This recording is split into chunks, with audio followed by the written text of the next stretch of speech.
দিনটা শুরু হলো 6:10 থেকে। ঘুম থেকে উঠে 6:10-এ পড়তে বসলাম। তো প্রথমেই আজ ভাবলাম সারাদিন জীবনবিজ্ঞান পড়ব। অনেক দিন জীবনবিজ্ঞান পড়া হয়নি।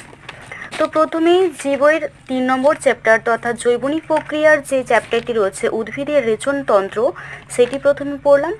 এরপর হচ্ছে প্রাণীদের তথা কিডনির যে টপিকটি রয়েছে সেগুলিকে পড়লাম, অর্থাৎ জৈবনিক প্রক্রিয়া কমপ্লিট হলো।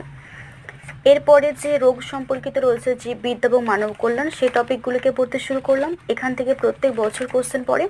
তো চ্যাপ্টারটি অনেকটাই বড় রয়েছে এবং ভীষণ গুরুত্বপূর্ণ, পড়তে অনেক টাইম লেগে গেল। এছাড়াও ম্যালেরিয়া, ডায়রিয়া, ডিপথেরিয়া এইসব টপিকগুলিও ছিল। তো মোটামুটিভাবে চ্যাপ্টারটি কমপ্লিট হলো সকাল 9:30 নাগাদ।